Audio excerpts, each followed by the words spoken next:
चलिए हम आज के इस वीडियो की शुरुआत करते हैं। हम इस वीडियो में कवर करेंगे कि क्यों आखिर जो महाराष्ट्र में लोनार लेक है वह गुलाबी अचानक से क्यों हो गया। पहले यह पूरे तरीके से ग्रीन था, अब यह अचानक से गुलाबी क्यों दिखने लगा है। क्या इस पर मौसम का कोई प्रभाव है या फिर कोई अन्य कारण है जिसके कारण दुनिया भर के वैज्ञानिक इस शोध में लगे हुए हैं, जिसके कारण दुनिया भर के वैज्ञानिक भी बहुत ज़्यादा हैरान देखने को मिले। तो चलिए इस टॉपिक को हम इस वीडियो के थ्रू कवर करते हैं।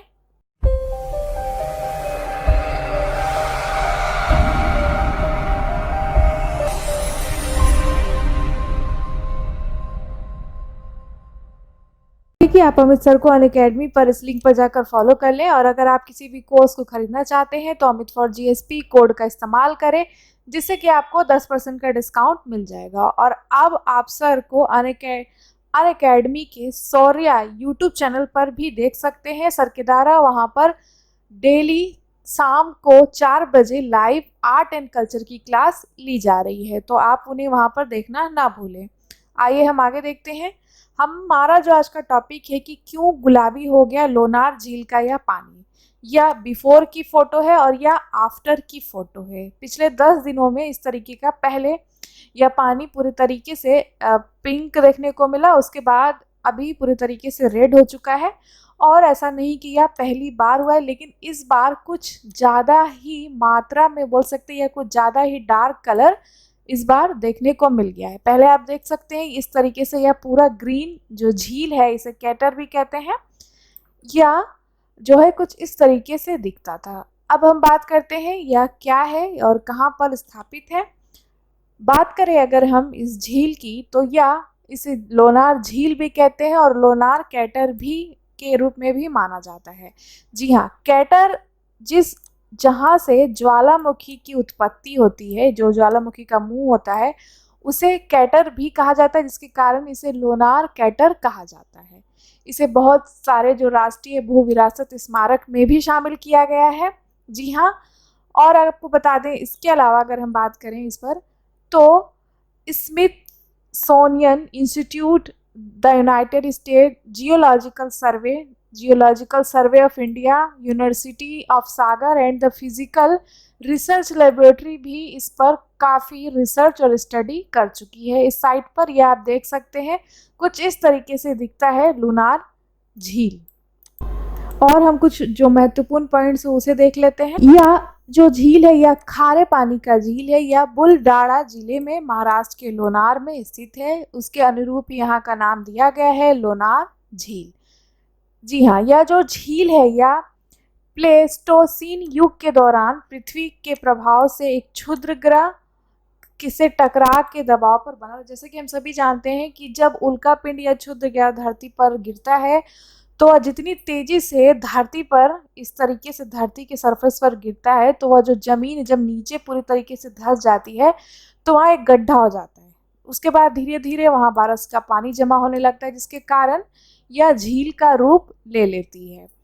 तो यह झील की परिभाषा रही। अगर आप यहाँ पे देखें, प्लेस्टोसीन युग जो है या हमारा जो अभी वर्तमान में जो युग चल रहा है, अभी तक जितने भी अलग अलग 4 से 5 जितने भी युग में बांटे गए हैं, अगर उनमें से अगर हम बात करें तो यह झील कब की है? प्लेस्टोसीन युग के दौरान की यह झील है। अगर हम देखें आगे, सबसे पहले इसे हम इरेज कर लें, उसके बाद बात करते हैं। अगर हम बात करें तो यह 4 ज्ञात हाइपर वेग में से एक है। जी हाँ, अभी तक 4 अलग अलग कैटर्स या बोल सकते हैं कि 4 अलग अलग जो झील हैं जिनके बारे में पता लगाया जा चुका है, उनमें से यह एक है। यह हाइपर वेग में से एक है, यानी बहुत तेजी से स्पीड के क्षुद्रग्रह जमीन में आने के कारण जो झील बना है उनमें से यह एक है, जिसका नाम क्या है? लोनार झील या लोनार कैटर भी कह सकते हैं। यह बुलडाणा जिले में स्थित है। अगर बात करें तो इसके अलावा अन्य 3 बेसाल्टिक प्रभाव संरचनाएं हैं जो कि दक्षिण ब्राज़ील में है। और या इसकी अगर औसत यानी इसकी जो रेडियस की बात करें, यानी इसका जो यह इस तरीके से जो पूरा गोलाई में यह जो एरिया है, या कितना है 3900 फीट है, या जो कैटर है यानी झील है लगभग 137 मीटर नीचे, यानी 137 मीटर या नीचे तक है। जी हाँ, उल्का गड्ढा जो है यानी उल्का के कारण जो यह गड्ढा बना हुआ है इसमें लगभग 1.8 किलोमीटर और 5,900 फीट है। तो यह कुछ बोल सकते हैं कि यह कुछ बेसिक्स पॉइंट्स हो गए इस लोनार झील के बारे में। आइए अब हम आगे देखते हैं। जैसा कि आपने देखा कि यह सारी यूनिवर्सिटीज़ ऑलरेडी इस पर रिसर्च कर चुकी है। हम आगे देखते हैं, हम बात करते हैं कि यह जो लोनार झील है, जैसा कि हम सभी को पता है कि जो महाराष्ट्र का जो ऊपर में जो प्लेटू है उसे क्या बोलते हैं, इसे दक्कन का पठार बोलते हैं। झारखंड को जैसे छोटा नागपुर का पठार बोलते हैं, इसी तरह से महाराष्ट्र वाला जो एरिया है उसे दक्कन का पठार, या जो साउथ वाला जो एरिया है नीचे में उसे हम दक्कन का पठार बोलते हैं। बात करते हैं कि लोनार जो है कैटर दक्कन के पठार के भीतर बैठता है। जी हाँ, पथरीला जो इलाका है वहाँ पर यह बैठता है। लगभग 65 मिलियन वर्ष पहले विस्फोट के द्वारा यह निर्मित हुई थी, ऐसा कुछ वैज्ञानिकों का कहना है। और यह ज्वालामुखी बेसाल्ट चट्टान पर एक विशाल मैदान के तहत बनी थी, जिसके कारण इसे क्या कहा जाता है, लोनार कैटर भी कहा जाता है, जैसा कि हमने आपको बताया। अब बात करते हैं कि अलग अलग जो भूवैज्ञानिक उन्होंने सुझाव दिया है, इनमें से यह एक ज्वालामुखी कैटर भी हो सकता है या फिर यह उल्का पिंड के कारण भी हो सकता है।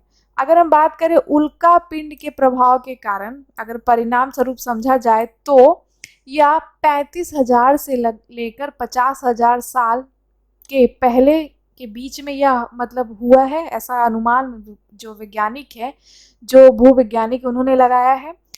इस झील में पूरे तरीके से पानी खारा और क्षारीय दोनों है, यानी नमक वाला भी और पूरे तरीके से लवण या बोल सकते हैं खारा पानी से या नमकीन पानी से भरा हुआ पूरा झील है। जैसा कि हम सभी को पता है कि झील का पानी क्या होता है, खारा या नमकीन होता है।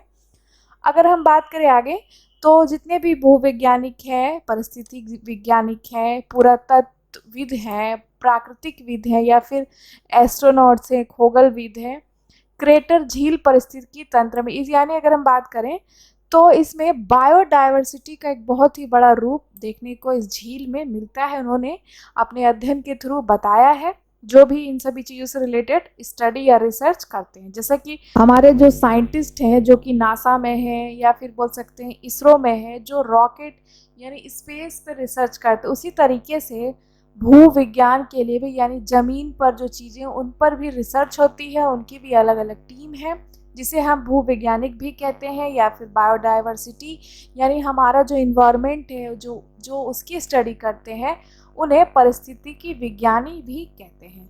आगे हम देखते हैं कि इस या जो आप लेक देख रहे हैं, इसमें नाइट्रोजन निर्धारण की भी खोज की गई थी एक समय पे 2007 के समय। जी हाँ, 2007 के समय इसमें नाइट्रोजन निर्धारण की भी खोज की गई थी। और ऑलरेडी यह क्या है, खारा और बोल सकते हैं क्षारीय पानी है।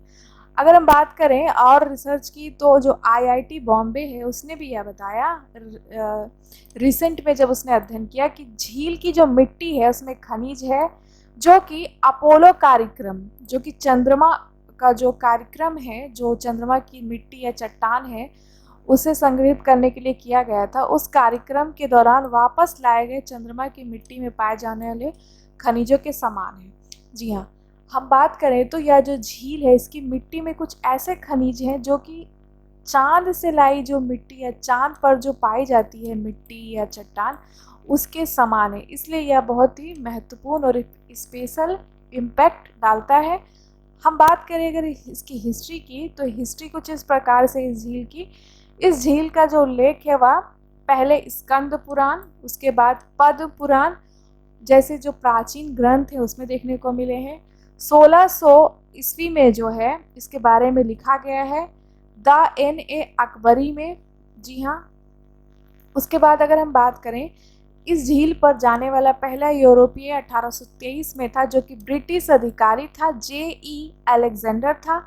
इसका पानी जो क्या है, खारा पानी का झरना है, लेकिन केंद्र में जो पानी है इसकी देखने वाली बात यह बिल्कुल ही ताज़ा है। यानी अगर हम देखें इस तरीके से बनाते हैं कि इस तरफ पूरा खारा पानी है, लेकिन अगर इस बीच में अगर बात करें तो इसमें पूरे तरीके से ताज़ा पानी है। जी हाँ, इस पे यह पूरे तरीके से नमक से भरा हुआ पानी है।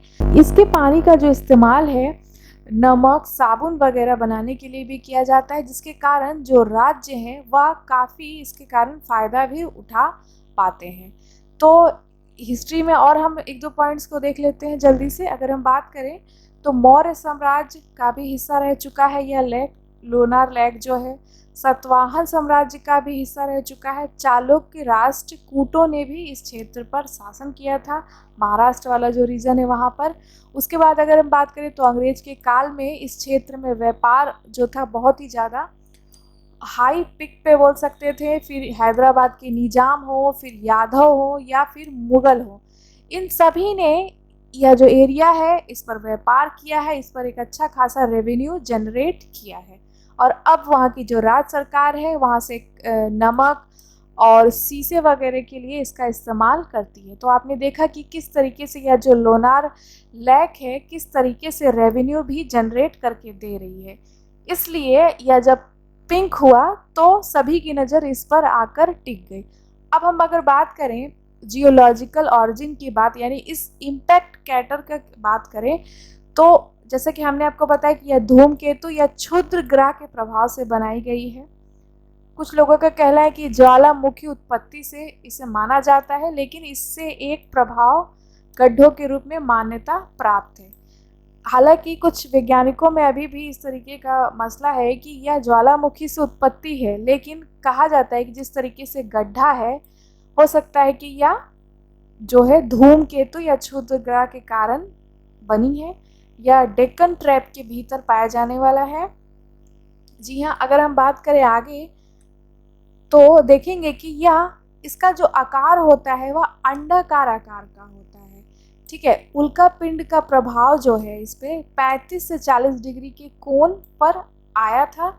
यानी अगर हम बात करें जब यह उल्का पिंड यहाँ पे गिरा होगा तो इसकी जो डिग्री क्या होगी वह 35 से 40 डिग्री तक का इसने कोण बनाया होगा। जी हाँ, अगर हम बात करें इसके 5 जोन होते हैं। जैसा कि अगर हम बात करें तो सबसे बाहरी वाला जो इलाका होता है, उसके बाद बात करें गड्ढा जो होता है, गड्ढा जो एकदम नीचे में जो आप समझ सकते हैं गड्ढे वाला एरिया। उसके बाद अगर हम बात करें गड्ढे की जो ढलान, यानी जब इस तरीके से गड्ढे में उतरते हैं इस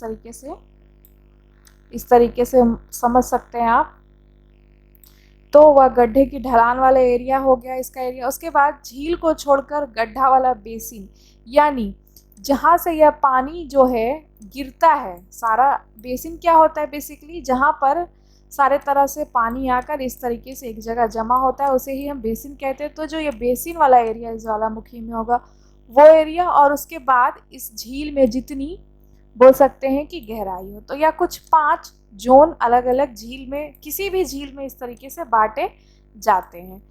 अगर हम बात करें तो इसके लिए जो है अलग अलग इसकी भू आकृति है और अलग अलग तरह से इसे प्रदर्शित करता किया गया है, जिसमें से यह आप देख सकते हैं यह 5 जोन में इसे बांटा गया है। अब हम बात करते हैं कि यह जो जलाशय है क्यों इस तरीके से पिंक हो गया है। तो बात करते हैं जो जलाशय, वैज्ञानिकों का कहना है कि इस तरीके से पानी का रंग बदलना आम बात है। इससे पहले वे कई झील में इस तरीके से रंग बदलते देखा गया, या मौसम में जो इस तरीके से गिरावट आई है उसके कारण भी हो सकता है। इसका एक और कारण बताया गया है कि जलाशय जो यानी जल है इसमें शैवाल है, ये आप देख सकते हैं, जिसे एल्गी भी कहते हैं। आपने देखा होगा कि पानी के ऊपर ग्रीन ग्रीन तरह के पत्ता से पूरा जो पानी होता है वह भर जाता है, पानी तक नहीं दिखता है, इसे ही शैवाल या एल्गी कहते हैं। या पानी के रंग बदलने की वजह हो सकती है लवणता, और जो शैवाल है वह हो सकता है। जी हाँ, पानी की जो सतह है 1 मीटर नीचे ऑक्सीजन नहीं है, यानी पानी जो है उसके 1 मीटर के नीचे कोई भी ऑक्सीजन नहीं है, जिसके कारण इस तरीके से पानी ने जो है अपना रंग बदल लिया है। लोनार झील में जल का स्तर जो है दिन पर दिन क्या हो रहा है, बहुत कम होता जा रहा है। बारिश की कमी के कारण भी इसमें ताज़ा पानी नहीं भरा है, जिसके कारण भी यह पिंक कलर हो सकता है। अगर हम बात करें पानी के कम होने के कारण, खारा पानी जो है क्या है, ख़त्म हो गया या फिर बोल सकते हैं ओल्ड हो गया है, जिसके कारण जो शैवाल जो आप देख रहे हैं इस तरीके का प्लांट, वह प्राकृतिक यानी बोल सकते हैं कि यह बदल गया है या फिर ख़त्म हो गया है, जिसके कारण यह जो झील है वह पूरे तरीके से पिंक पिंक हमें दिखने लगा है। तो यह अपडेट रही इस या जो पिंक या बोल सकते हैं या जो लोनार लेक है जो कि पिंक हो गया है, जिस पर बेसिकली अगर मोटा मोटी देखें तो देखने की यही बात है कि जलाशय में शैवाल है, पानी नमक वाला है, ऑक्सीजन नहीं है पानी में, जिसके कारण इस तरीके से जो झील है इसने अपना रंग बदल लिया है। तो इस वीडियो में इतना ही, मिलेंगे हम आपके साथ नेक्स्ट वीडियो में। अगर आप यह वीडियो यूट्यूब पे देख रहे हो तो हमारे चैनल को सब्सक्राइब करना ना भूलें, बेल आइकन को प्रेस कर लें और इस वीडियो को लाइक करें, शेयर करें। आप अमित सर अकेडमी पर इस लिंक पर फॉलो कर ले जाकर। आप हमसे हमारे टेलीग्राम ग्रुप से भी जुड़ सकते हैं। इस वीडियो को लास्ट तक देखने के लिए धन्यवाद।